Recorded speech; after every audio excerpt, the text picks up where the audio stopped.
Cette vidéo était sortie initialement le 1er avril 2017 sur la chaîne Voxmakers. Bon visionnage.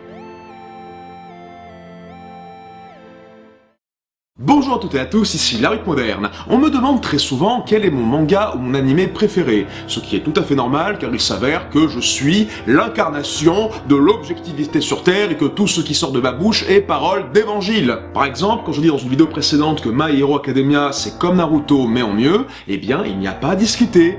Ce n'est pas une opinion, c'est une vérité universelle, vérifiable scientifiquement. C'est tout. Du coup, mes petits agneaux, Tonton Hermite va vous éviter de vous répandre en débat inutile et va vous permettre d'obtenir le bon goût ultime en matière d'animation japonaise avec son top 5 des meilleurs animés de tous les temps. C'est parti.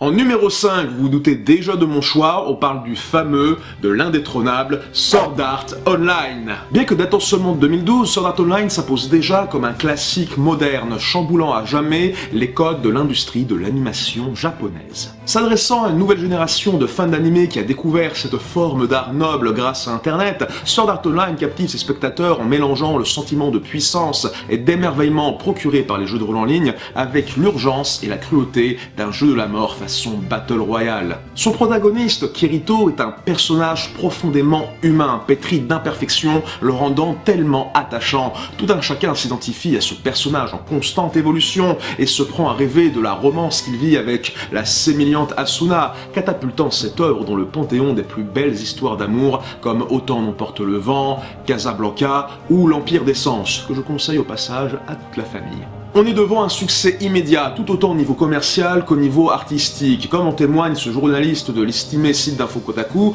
qualifiant Sword Art Online d'animé le plus intelligent de l'année, alors qu'il n'a vu que la première moitié. Mais je suis sûr qu'il va beaucoup aimer encore la deuxième moitié, c'est la moitié préférée des gens généralement. Un article très intéressant à mettre en perspective avec un autre du même auteur, où il affirme qu'il lui a fallu 13 ans pour se remettre à Cowboy Bebop, un animé très surestimé somme toute, pas si bien que ça, et en plus avec un titre mensonger, parce que moi, je vous l'affirme, j'ai vu les 26 épisodes de ce truc plus le film, pas une seule fois j'ai vu un Cowboy Bebop. C'est terrible, c'est un scandale même, je dirais. Voilà.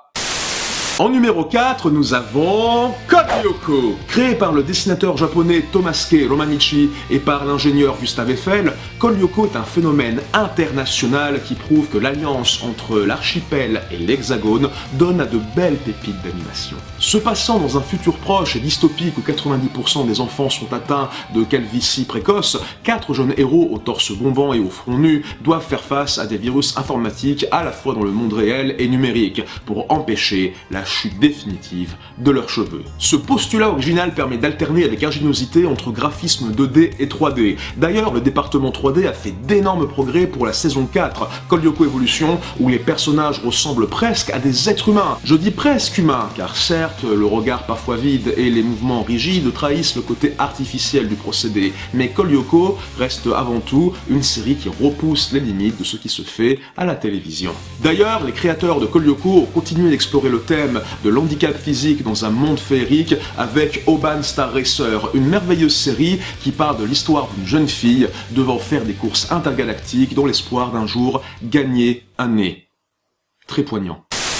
En troisième place des meilleurs animés de tous les temps, nous avons Breaking Bad. Breaking Bad est sans aucun doute l'animé shonen neketsu le plus innovant depuis Hunter x Hunter et Death Note. On a déjà beaucoup d'animés où le héros rêve d'être le meilleur combattant, le meilleur cuisinier ou le meilleur joueur de cartes, mais jamais on n'a vu un animé où le héros voulait être le meilleur dealer de drogue. Et voyez-vous, je trouve que c'est une très bonne chose, car de la même façon que les Chevaliers du Zodiaque ont éveillé chez les plus jeunes une passion pour l'astronomie, Breaking Bad est en mesure de créer des vocations chez les enfants pour cet art mésestimé qu'est la préparation de méthamphétamine. On sent vraiment la passion ardente de Waluto, le héros de ce récit, qui a pour originalité d'être un protagoniste d'âge moyen dans un genre quasi exclusivement composé de héros juvéniles. Et contrairement à des personnages chevelus dans la veine de Dragon Ball, la puissance de Waluto dans Breaking Bad se traduit justement par son absence de cheveux, et ce,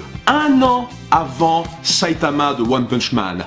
Chapeau les artistes. La seule chose que j'aurais à redire dans cette série, c'est la mort tragique de la best girl, de la waifu préférée de tous les otaku qui ont vu cette série.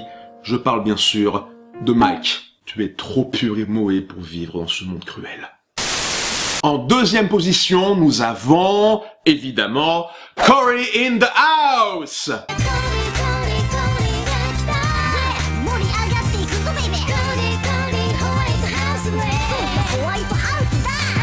Aucune explication nécessaire. Si vous ne comprenez pas pourquoi cet animé est en deuxième place, vous ferez partie pour toujours de la plaine. Et en numéro 1 du top 5 des meilleurs animés de tous les temps, il s'agit de votre animé préféré.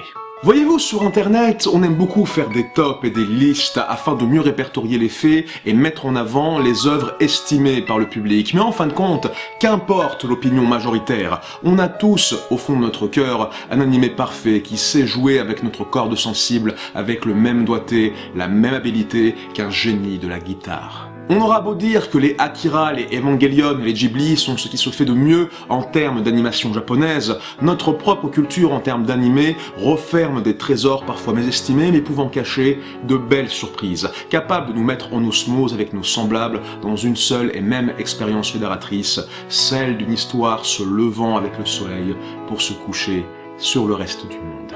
C'est pourquoi je vous demande d'oublier en fin de compte cette histoire de top afin de repartir sur des bases saines. Je vous encourage à me dire dans les commentaires quel est votre animé préféré de tous les temps et comme ça nous pourrons discuter ensemble de ses qualités et...